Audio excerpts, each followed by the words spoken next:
प्रजातंत्र में जिस तरह से मीडिया हम लोगों के चौथा स्तंभ माना जा रहा है आज़ादी का, और मीडिया स्वतंत्र जब तक नहीं रहेगा तब तक मैं समझता हूँ कि जो हमारे ज़मीनी हकीकत है वो हकीकत हम लोगों के बीच में सरकार के संज्ञान में नहीं आएगी।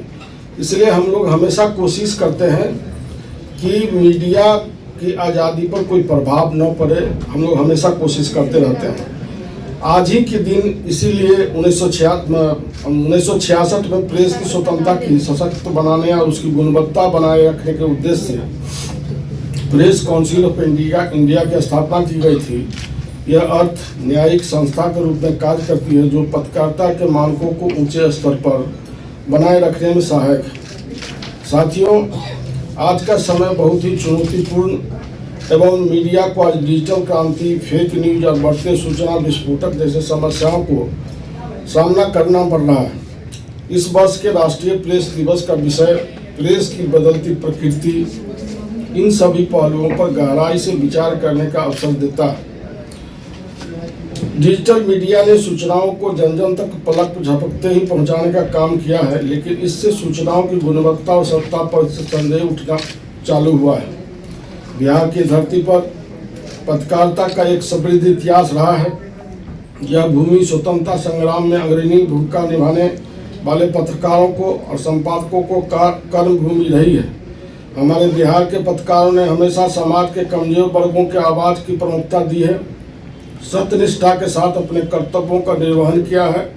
आज बिहार सरकार ने भी इस क्षेत्र में कुछ प्रमुख उपलब्धियों हासिल की है, जिनसे हमारी पत्रकारिता और मीडिया के सशक्त करने में बल मिला है।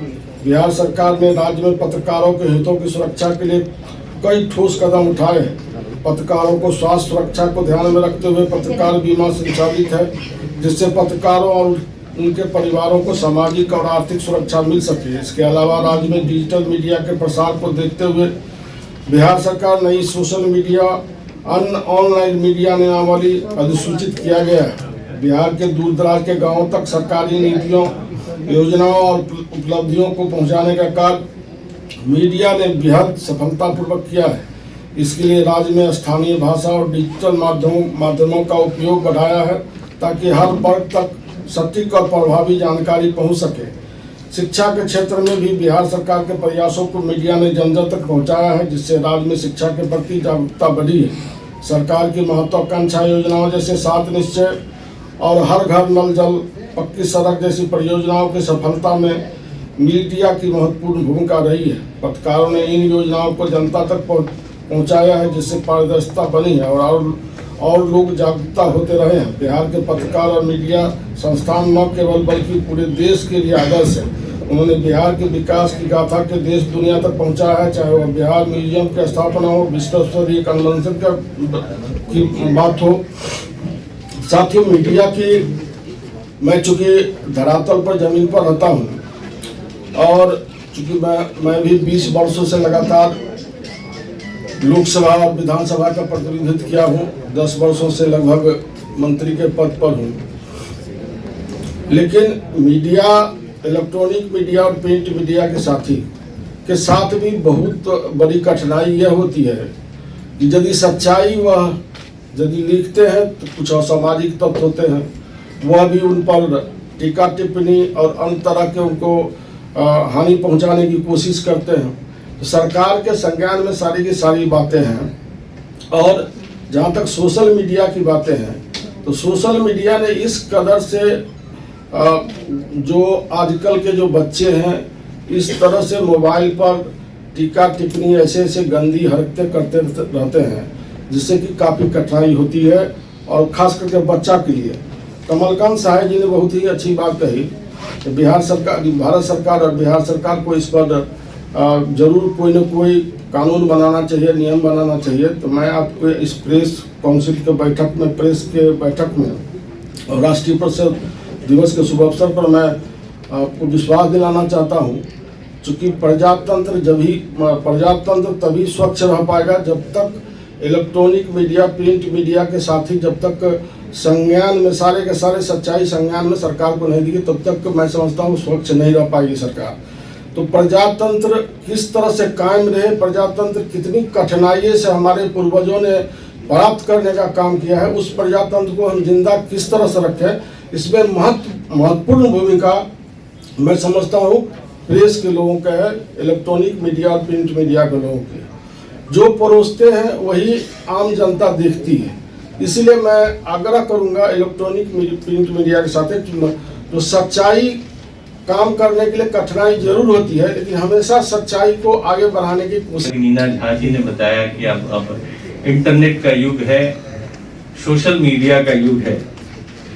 यहाँ पे जो सोशल मीडिया के आगमन के बाद या फिर इंटरनेट मीडिया के आगमन के बाद प्रेस की भूमिका और भी महत्वपूर्ण अब हो गई है। जैसे अब हर आदमी के हाथ में आज के समय में मोबाइल है, हर आदमी एक फोटोग्राफर है।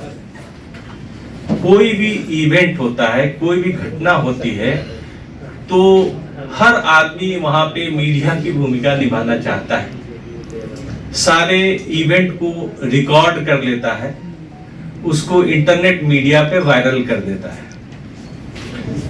तो स्थिति अब ये है कि इसके कारण से कई बार मिस इन्फॉर्मेशन भी फैलता है, क्योंकि हर आदमी का अलग अलग अलग अलग सोच है, अलग अलग तरह के विचारों से वो प्रभावित है। वो जिस विचार से प्रभावित है वो उसी कंटेक्स्ट में उस चीज को तोड़ मरोड़ कर इंटरनेट मीडिया पे डाल देता है।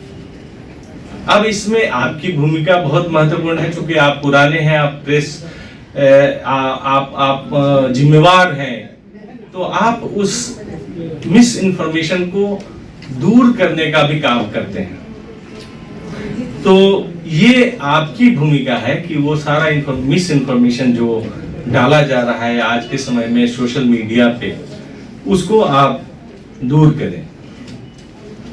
प्रेस के प्रति अब ये सारा मिस इन्फॉर्मेशन के कारण लोगों का नजरिया भी बदला है। अब प्रेस को लोग बहुत पहले की तरह नहीं है कि जो आप लिखते हैं, जो आप कहते हैं, उसको लोग मान लेते हैं, क्योंकि उनके पास अलग अलग सोर्सेज हैं इंफॉर्मेशन के। वो उन सोर्स से कोलेट करते हैं आपका जो प्रेस में आपने जो डाला है, या आप जो लिख रहे हैं, या आप जो चला रहे हैं टीवी पे, उसको कोलेट करते हैं। और यदि वो कोलेट करने के बाद यदि वो मैच नहीं करता है, तो फिर ये संशय की स्थिति बनती है। वो आप पे शक करते हैं कि क्या ये मीडिया सही चीज दिखा रहा है कि नहीं दिखा रहा है। तो ये चीज है, ये जो चीज है, ये जो कंट्राडिक्शन है, इसको आपको दूर करना है। ये दायित्व है, ये दायित्व आपके लिए अब नए सिरे से अब आपके सामने पड़ गया है।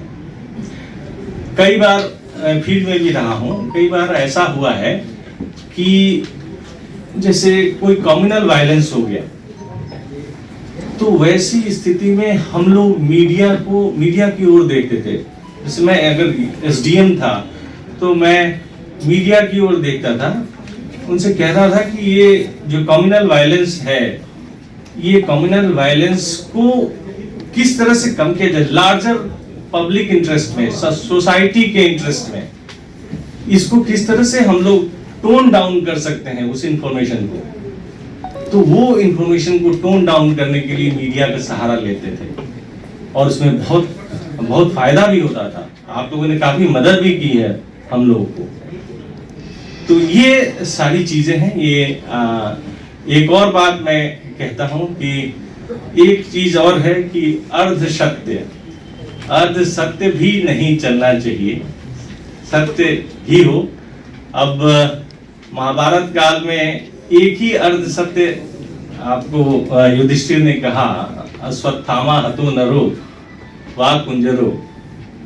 तो उसका जो रिजल्ट हुआ, उसका परिणाम ये हुआ कि जब सभी लोग स्वर्ग में गए तो सभी लोग का देह तो नहीं पहुंचा, सशरीर नहीं पहुंचे, मात्र युधिष्ठिर पहुंचे, लेकिन उनकी एक उंगली